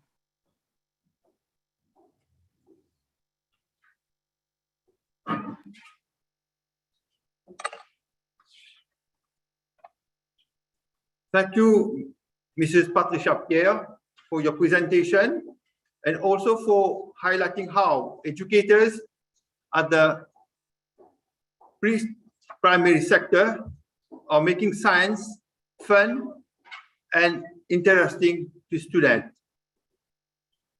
And also for highlighting how educators are building resilience in school children, adopting new methods of teaching and learning, and also how they are integrating technology in the preschooling program.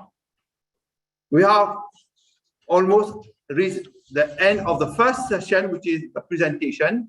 Now, the second session is about the question and answers. And we are going to take a few questions, okay? Now, my first question is for Mr. Ogba. Our presenters want to know all the data that you have presented in your presentation, are they available in the ministry's website? Mr. Ogba?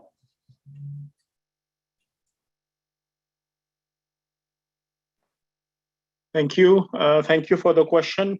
No, the reports, as I mentioned in my presentation, these are internal reports which have been made at the level of the ministry. They are not on the ministry's website, but certainly they are further to discussions and analysis that we have been doing at the level of the ministry in terms of observations and internal reporting mechanisms that we've had further to the first lockdown of last year, where we discussed with our teams at the level of the ministry in terms of the quality assurance officers and quality assurance unit and other teams and senior educators, getting feedback indicating the measures that educators had been putting in place in order to encourage science teaching, in particular in a situation of the first lockdown. We are also at this point in time also doing further survey in order to determine the extent of teaching.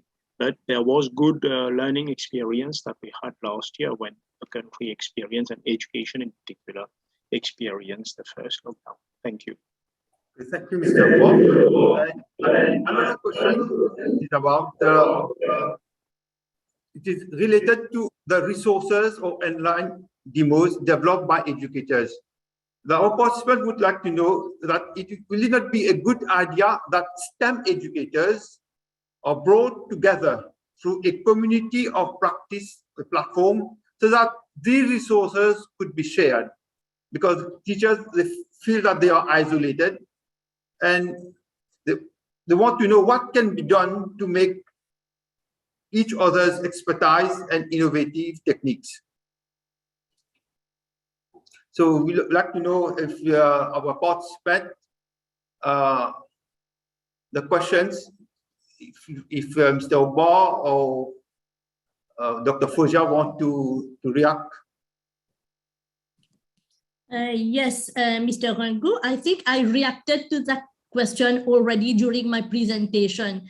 I think it is Roshni Rajkumar, and in fact, it is one of the recommendations that teachers themselves can come together, forming a communities of practice. And now it should be on an online platform where they can share their practices. So it could be on online platform. It could also be WhatsApp groups as well. So where they can share their experiences. And very often, as I have said, the challenges which are being faced by one could be the same by others. So that would be a very good suggestion. And Roshni, it is part of one of the recommendations that I proposed for this. Thank you, Mr. Rangu. Okay, thank you, Dr. Foja. And our participants want to know about, they know that there are mostly science teachers who are participating. They want to know that for practicals for HSC grade 13 are not being, whether they are not being conducted now in the school during lockdown, will the Cambridge examination syndicate will take into account the same when they are preparing practical paper for June 2022? Thank you. At this stage, we don't have any crystal ball to know what will happen as from January 2022. So we hope that things are going to get better, and that as from January, we will be able to resume normal classes and also practicals. Let's wait and see. If need be, we will have to be intervening with Cambridge in terms of other arrangements, but we hope that we will not be able to have an extreme situation, and that there will be at one point in time, especially in the sciences where a hands-on approach has been is important to be able to have practicals at one point in time. But let's wait and see. Let's see how the pandemic is evolving in Mauritius, and then take decisions, not now, but once we reach the time to resume classes next year. Thank you. May I, Mr. Rangu, may I just add on this? Yeah, yes, thank you, definitely. I'm happy Mr. Ogbar answered, because he's from the ministry. And also regarding Cambridge, we will not be able to answer because that is the purview of MES. But for me, in fact, I wanted to put that in my presentation, but I did not also want to be too long. There is a thing that we can use YouTube videos, FET labs. There are many online virtual labs that can help in helping students in analyzing, observing. But of course, for practical hands-on skills, it requires to be in a real lab. And for that, one of the suggestions could be, because we have now learned that it is still possible to have online classes using different types of resources. Maybe in the future, let's say we still have to continue with the situation where practicals can be organized with smaller groups. Let's say instead of having one whole group coming on one day, whether it could be having, let's say, required practical sessions with fewer students in the lab and different groups coming. That is what I wanted to share. Thank you.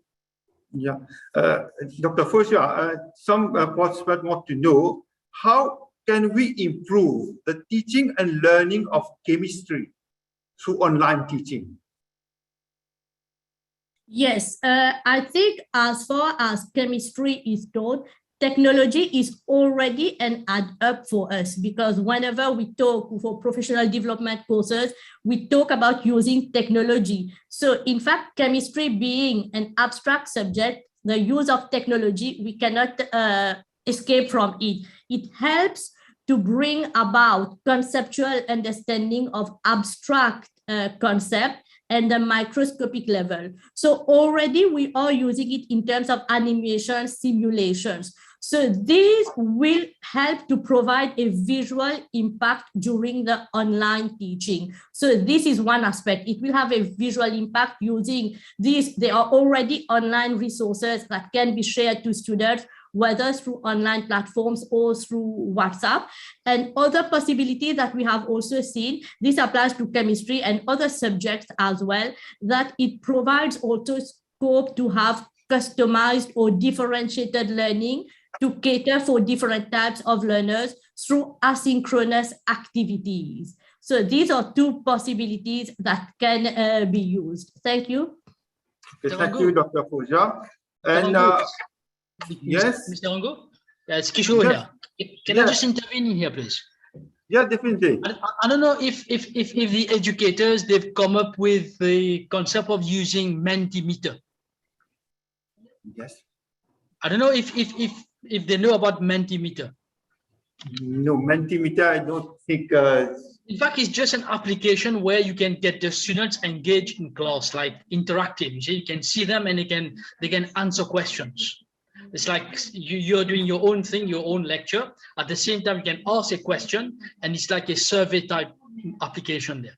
So you send the students the question and they have to answer. It's like, and therefore you got the statistics being built up on the answers.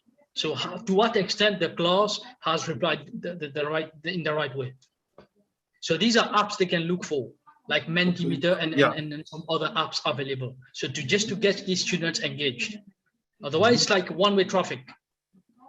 That's from teacher to students. So there's no feedback from the students back to the teachers or educators. Okay. Yeah, because there's some educators asking question, how have they been empowered in terms of IT equipment, internet connectivity, resources in terms of educational software? Because, you know, if they are teaching online, they want to know how they have been empowered, or is there any program or training for them at the ministry or MI trying, or university will give them, so that they can teach through the online platform to their students.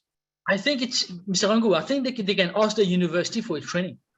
I'm sure the CITS people, I mean, in the IT section, they'll be happy to chip in. I'm sure if there's going to be a formal request, I don't see why not the university cannot intervene. Okay, that's pretty straightforward, isn't it? Yeah. Just a request which is required there. I would like to add on my side that also during the first lockdown, and I wish to thank the MIE there, they did provide some good support during the first lockdown in 2020 to have the training of educators for online, and also in terms of capacity building for the setting up of Microsoft Teams. We will certainly, at the level of the ministry, in the month to come, to be able to have further online training batch-wise for educators. Thank you. Just to complement on that, Mr. Rangu, may I add one more point? Yeah, you have the floor. Yes, I just want to highlight also that we have been we have been having modules about ICT in teaching. For example, one of the adaptation, of course, that has been done by the IT Computer Studies department. Initially, one of the assessment mode was preparing a presentation on a particular topic. But my colleagues from the IT computer education, they have already shifted that to preparing a video instead of just a presentation. How maybe if we have students here who are following PGCE part-time or full-time, they are aware that now of the assessment, one part of it is preparing a video to teach a particular concept. So this is also one adaptation that has been done. Thank you. Okay, thank you, Dr. Fauja.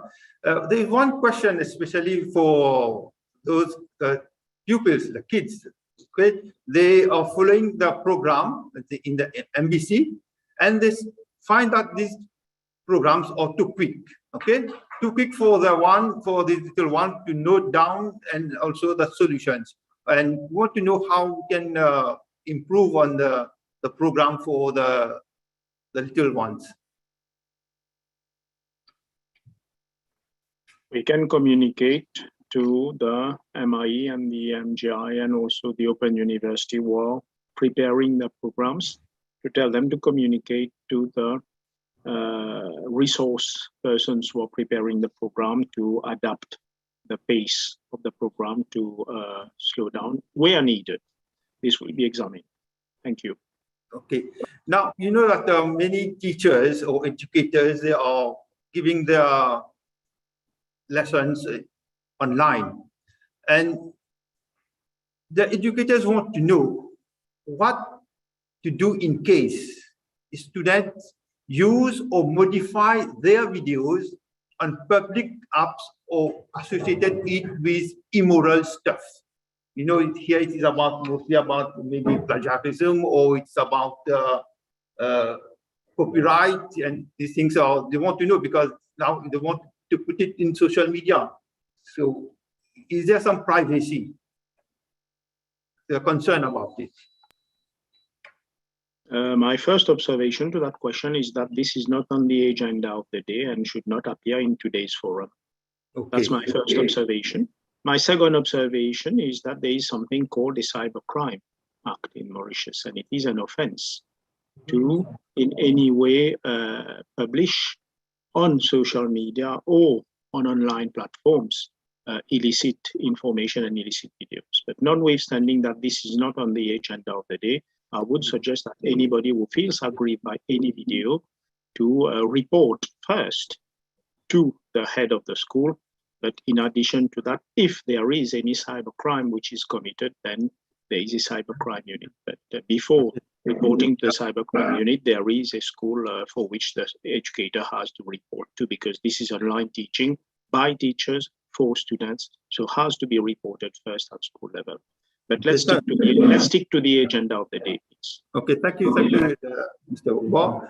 And will not be too long. Okay, so one more question is about what are the required action for students not attending the online classes, because we want to know that whether it's going to take into consideration whether they are attending, because they have to pay exam after the SC, HSC, whether how you're going to take into consideration this attendance.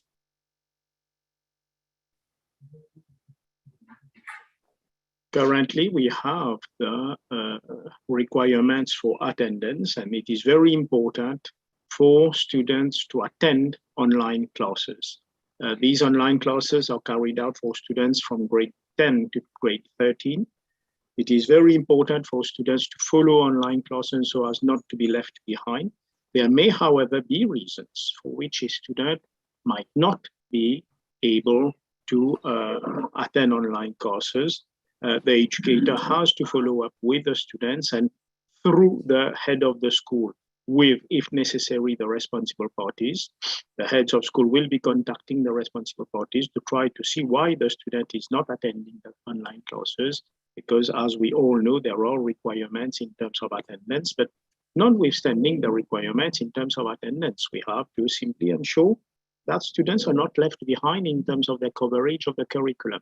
So educators to report to their heads of schools respectively regarding the non-attendance of students, to find out and investigate the reasons. There may be health reasons also in the current situation that we are living right now, for which such an attendance is not possible, but be it as it may, we have to ensure that students are attending online classes as far as possible, and if not possible, why this is so, through the head of school. It is the head of school who has to report. Thank you. Okay, thank you, Mr. Bob. We have almost reached the end of this panel discussion. Okay, you still have questions? Okay, so we will just want to have a final comment from our speakers, 1 or 2 lines before we wrap up. So we start with Mr. Ogba. If you want to give the final words for your presentation. So thank you very much, Mr. Rangu. It has been a pleasure for the ministry to be given an opportunity to share our perspective in terms of STEM education in times of COVID-19. It's not easy for everybody. I wish to again thank all the educators. I wish to thank the Rajiv Gandhi for this opportunity. And I wish certainly everybody to keep safe, and please, by all means, to continue teaching and connecting with our students in their interest. Thank you very much. thank you, Mr. Ogba. Our next speaker was Dr. Fozia Narod, and we invite her to give her final remarks. Yeah, again, I thank the Rajiv Gandhi Science Center again for having brought us so a platform for sharing about some of the experiences and also what research has shown. But I also thank the educators also for being there with us. But I think it seemed that the educators, they want more workshops. So that is it. But as I think for one of the questions, Mr. Ugbo rightly said, it was not, there are things which was not the purview of that, because this one, it is not a capacity building workshop, but it is more a sharing of what research has shown, and of from different institutions or from different educators. But of course, workshops will be coming, that under the correction maybe of Mr. Ugba, but rest assured that we know that you are trying your best, because from all the feedback or from the paper that we have been seeing, some educators are saying, though we were not prepared, but it brought us for an opportunity to learn about new things. For example, one educator said that initially I thought it would be difficult, but at least I am trying to teach my students online. But of course, there are challenges that we have highlighted. So let's hope that things will improve for you, because I think that remote learning or using technology, it will not stop here. Maybe it will take more prominence. Thank you all. Thank you, Dr. Narod. And our next speaker was Dr. Kishore Budu. Yes, for me personally, when talking to, yes, what I would like to say to educators is simply, because maybe you're aware you've got international forum where you're going to meet like teachers all around the world in your particular subject. Talk to them. You will learn much a lot what you expect, seriously, because this is, you'll be amazed of what the materials you can gather and the ideas what you can get when talking at an international level. Yeah, that's it really. Okay, thank you, Dr. Budu. We have Mr. Bumesh Jankis. Your final word. Yeah, for my final word, I'll be saying that we are in a particular phase of our country with a difficult time, and we as trainers, educators, we are frontliners as well, and we should set aside our differences and work collectively toward the future of this country, about the youth of the country. In this mindset, we'll be able to move forward, because we shouldn't forget that tomorrow's future They are our students, and they are, for the time being, our responsibility. And we should move constructively and work for their benefit. Thank you. Thank you, Mr. Janki. I will now invite Mr. Mansoor Karimbakas to give his final remark. Mr. Rangu, thank you. I would like to thank the Rajiv Gandhi Science Center. I believe that there should be more forums like that to be organized in future. I would say that it would be great if the recommendation could be taken into consideration. My wish is that we see a formalized digital platform that we can control with a control mechanism and collection of data to ensure that students are participating, focus on training of educators for online remote learning, focus also on the development of an online pedagogy online curriculum, and finally to ensure that those who do not have the means and access to internet, they get this. Thank you, this opportunity. Thank you, Mr. Karimbakas. And we have our speaker, Mrs. Patricia Pierre from the Early Childhood Care and Education Authority for her final remarks. Mrs. Pierre.